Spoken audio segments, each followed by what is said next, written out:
Hey there guys, welcome back to the channel. I'm Jake with JTF Consulting, and I wanted to kind of talk about just this little chest rig I have right here. This is not like a Boog active shooter, though I guess it could work in a pinch or anything like that. This is just a chest rig that I have set up for whenever I go to the range to test fire new gun builds or to try and diagnose issues with guns that come into the shop or department firearms. Just whatever. So this kind of chest rig is what I take to the range. I got a whole nother range bag and everything in the Jeep, but this is kind of just something that has like little tools and stuff that I keep on me to kind of help get the job done, right? So let's take a look and see what's in it. So right off the bat, I know some of you guys are gonna say, oh, that's Wonder Woman. No, this is Texas. This is the Whataburger symbol. And I'm a big fan of Whataburger. It's a Texas thing until it got bought by Chicago, whatever. Anyway. So right off the top here, this is a Haley Strategic with some cat hair on it. I think mini chest rig. I can't remember which model this is. And the reason why is because I actually bought this used off eBay, right? I don't know if it was like an estate sale or a dude that just like got too fat and was selling off his kit or something, but I got this whole legit, I mean with the Dangler, 5.56 mag inserts, the whole shebang, for like 55 bucks. I mean, it was a steal, an absolute steal. It's in this gray color. I guess nobody likes it except like Lucas Botkin now or something, but whatever, who cares. But I got it for an absolute steal, so it was too small for really any kind of like recce or on-duty shit that I do, and it wasn't the right color anyway. But I was like, hey, look, $55 Haley chest rig. If it's a knockoff, it's a knockoff. If it's legit, hey, what a deal. It was legit. So just right off the bat here, some changes I made. I added some 1-inch key rings to the zippers. I've had these just like rip apart on me, especially if it was going to be a knockoff. And these just get untied and just whatever. So I like putting these on here. It makes it a little bit easier to open and close these. On the top here, whenever I'm test firing the guns, I like to usually run different ammos through different mags with different loads, all that other stuff to ensure reliability, especially if it's going to be one of our LESC carbines, right? The law enforcement service carbine, I guess that's carbine squared, whatever. One of our law enforcement guns, because we never really know unless the agency orders guns with the magazines, we don't know what they're going to use. You think, oh, an AR mag is an AR mag. Yeah, you'd think so, but if they're using some really shitty stuff or busted ass, like I got issued a magazine from like 1982 and the spring was just jacked in it, whatever. So anyway, we test it through a variety of magazines generally, right? So pretty much the standard go-to that I run is just a M2 PMag. You know, it doesn't have the over insertion tab on there. It's tons of these out there. I mean, they're superfluous. People just have these out the ass. And if you don't, you should. They're cheap and a great investment, right?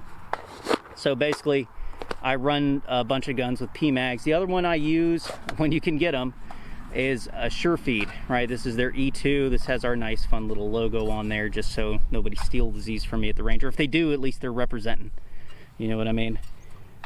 But basically, kind of your standard GI metal mag, right? There's still a lot of people that run these, and they're great. They're actually lighter, loaded and unloaded, than the PMags. Fun fact.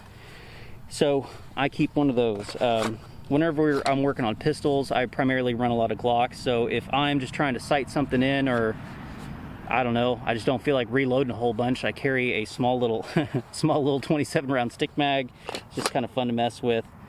And I can also stick like another one in there next to it if I want to, but I generally just carry the one. On the side here, this is generally a magazine pouch. But I carry man, I've had this forever. I actually repoed this from a roommate, sorry Gavaretti, when I was in the Army because he owed me money for something. It's probably lunch because he was a fat kid. We were all fat kids back then, weren't we, Gavaretti? But yeah, man, I still got your fucking Gerber. It's mine now, bitch. But this thing is awesome because like if I'm messing with a gun, it's actually one-handed. I can open it and This is old school one-handed, right? This is like 2009. Sucker is a freaking champ, man. Still going strong. In this side, I carry a little Streamlight pen light that's for like looking into the chamber and trying to diagnose issues and what have you. On the sides here, this pouch generally hosts my little Vortex rangefinder. I can't remember what model it is or whatever. It's currently not in there because being used elsewhere at the moment. And then I carry a nice big old roll of duct tape for taping targets, and it's just good to have duct tape, honestly. Like, it doesn't get in the way. Even if I'm laying prone, it just kind of lays out with me, right? So in the main pouch here, I love this little pouch setup because it doesn't like really open all the way, right? So it just kind of like flaps open and stays there. But I have some Sharpies, you know, to mark on targets and stuff like that. I have an AR15 firing pin. I can either use this as a replacement, but I also use it to dig out, you know, just junk that got stuck into guns, or, you know, pushing pins out. It's just kind of just a handy, like an AR15 firing pin is a super handy tool. Another fun fact, these are actually the same diameter right here as an AR15 firing control group trigger pin, trigger hammer pin, whatever, whichever one you want to refer to as. You can actually push the hammer pins out and use this, and it's easier to pull in and out than having to constantly put in the trigger and hammer pins. If you have two, you can just put it all the way through. It makes it a little bit easier whenever you're working on guns and stuff, right? Just good to have. It's like having a little pick, right? Plus, it's friggin' disposable. I get these for like $4, or we get them left over from a bunch of BCGs that come into the shop. Right here, this is a tool from Real Avid. I don't find myself using this a lot, except kind of on optics, because it has like a bit set in here. It's got a little driver here. It's got some, what else does it have? I don't really pull this out a whole lot, because I got it, I think I got it in Tac Pack. It's got like this weird like hook claw thing. I use it to scrape carbon off of shit sometimes, but that's really it.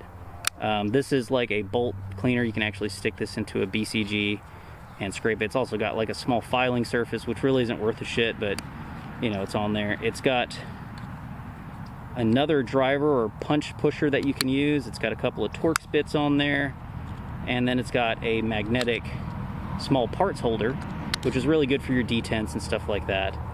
And of course, I showed you the other bits earlier inside there.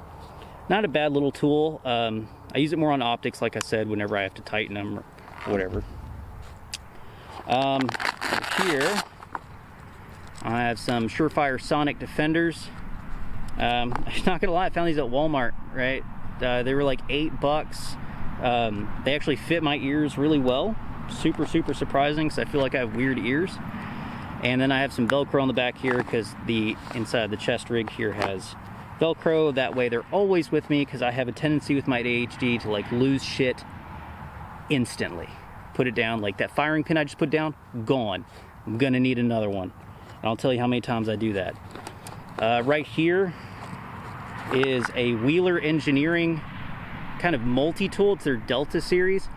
Love it or hate it, you know, honestly. For field stuff, like just fucking around with stuff literally out here in a field, this thing's pretty sweet. It opens up, and it's got a castle nut wrench and a hex wrench. This is actually for muzzle devices right here.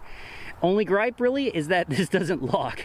It does not lock open. You know, it just kind of sits there. So you can tighten up like a castle nut that comes loose or whatever if somebody doesn't have a staked one, which your castle nut should be staked. And you can kind of tighten it and carry on with the day if you need to.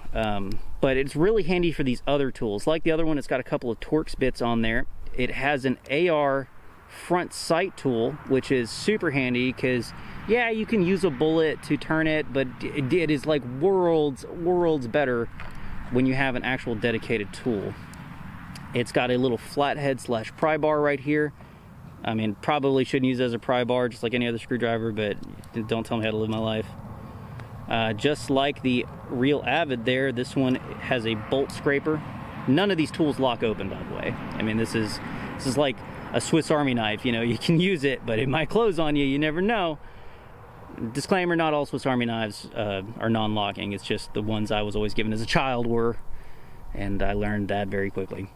But yeah, bolt scraper on the inside. This one actually has a pretty cool, this is for the actual bolt itself and not just the carrier. It has a couple of different scraping surfaces on there, and this metal is softer than generally what the bolt is made out of, so it's not going to damage it. It's just going to make it a little bit easier to remove some of that carbon. It's even got parts to clean off bits and pieces of the firing pin. I mean, how cool is that? This is actually right here.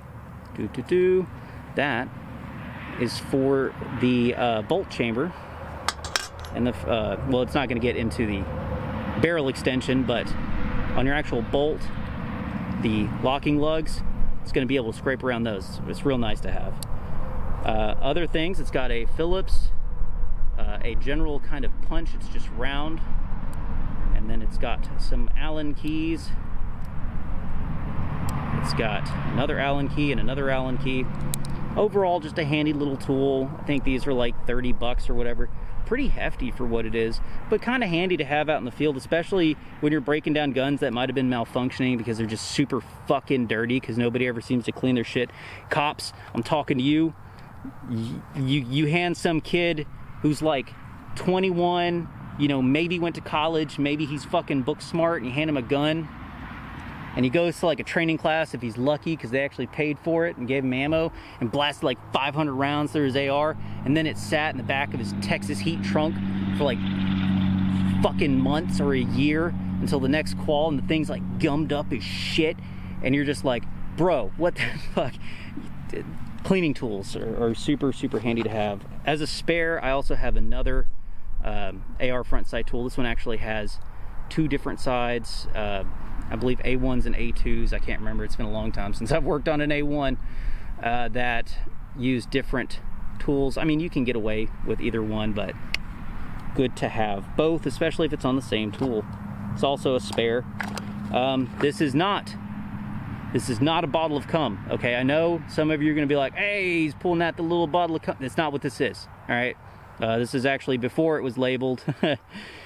This is actually our in-house, in-shop, as gay as this sounds, lube, right? This is our fully synthetic, medium viscosity weapon lubricant. We call it our multi-climate weapon lube because it's good in a whole host of temperature ranges, like down in the sub-zeros, all the way up to, I think, like 400 something degrees.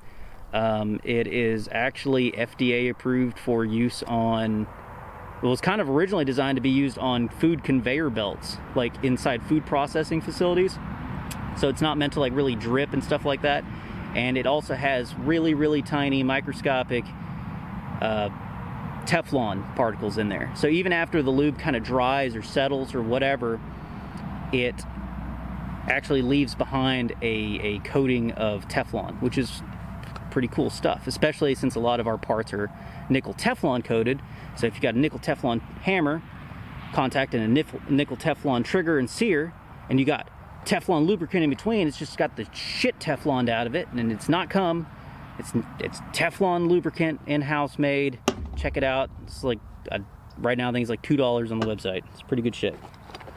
Kind of in hand with the multi-tool, I got a set of pliers. It's always good to have some needle nose pliers because my fingers not that small and I can't really grab shit too well. I guess my hand dexterity is just crap after reaching the ripe old age of 30.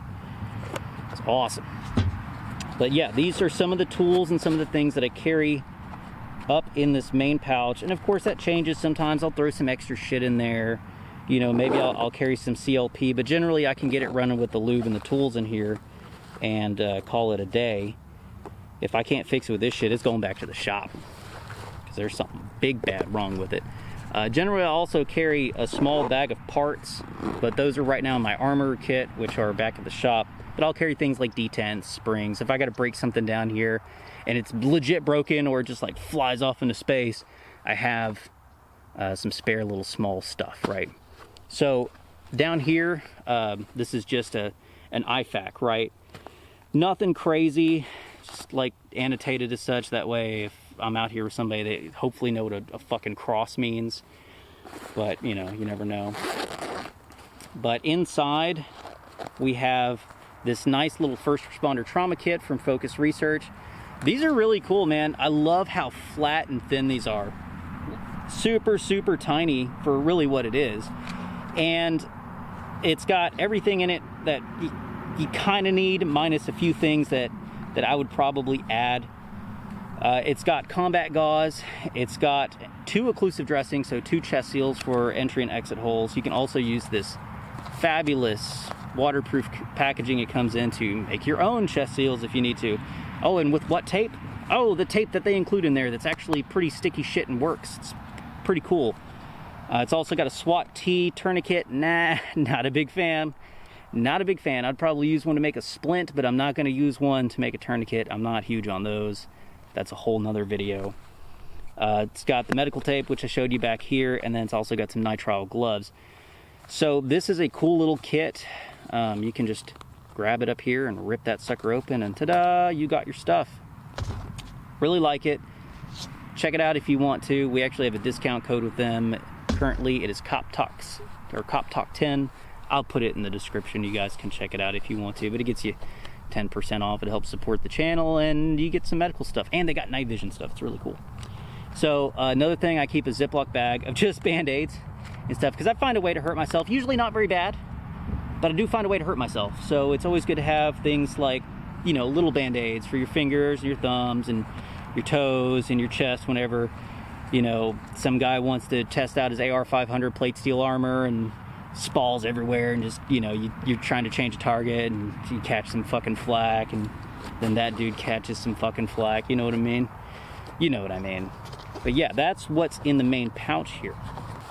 Some of you may have noticed that on the pouch itself here, I have actually also added on the key ring pulls. It just makes it easier, you know, gross motor skills, fine motor skills, whatever fancy terminology you want to use. Just makes it easier to pull that sucker open regardless of how it's on there. For that same reason, I generally keep them toward the center here. Just because a lot of times with natural human vision and stuff, you're drawn to center line objects, at least in my opinion. I look in the middle of shit. I ain't looking to the left and the right where your zipper is. I'm looking in the middle, and then I'm going to figure out from there where it's at. If it's already in the middle, cool. So it's in the middle, it's in the middle. Just make it a little easier, right? So on the bottom of the pouch here, it's got an elastic thing. I keep some beat ass trauma shears. I don't know how long I've had these. I'm pretty sure I stole these from, oh wow, some trauma team. I don't know, it's engraved on there. So anyway, they don't need it, obviously. And then I also keep a Cat Gen 7 tourniquet down there. So those are just kind of like immediate access. I can gain access, I can stop bleeding, all that fun stuff right there. And then I got the other medical stuff to back it up. And then of course in the Jeep, I got a huge medical bag with a bunch of other crap in it. But really this is just kind of immediate action. It's for me or somebody else. If it's for somebody else, I'm gonna send them a bill because I need to replace my stuff then. And I don't take personal insurance or personal checks. It's gonna be cash, guns, ammo, or you owe me one and I will find you. But yeah, that's kind of this chest rig. It's really just set up for range use, like I said. I got different mags loaded with ammo to zero rifles, you know, AR pistols, things like that. And then I got a couple of tools to clean and maintain them, and a couple of medical things just to back it up, and of course a bunch of bottles of water and everything else. But yeah, this is kind of just what it's for. It's not, like I said, a bug out one or an active shooter, warrant service or nothing like that. It's literally just to go shoot stuff and make sure it works and then try to fix it if it's not working. So yeah, I just thought you guys might be interested to see this, and now you've seen it. So awesome, thank you, have a fun day. I appreciate you stopping by. I wish if you did anything, you'd support your local animal shelters, because that would really tickle me. That'd make me feel good inside, because that's what I do.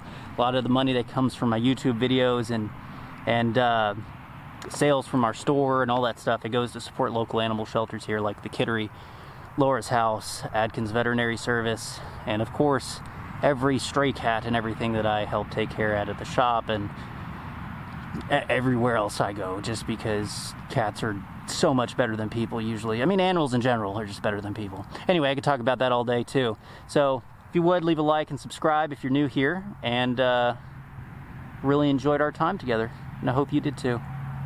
Bye.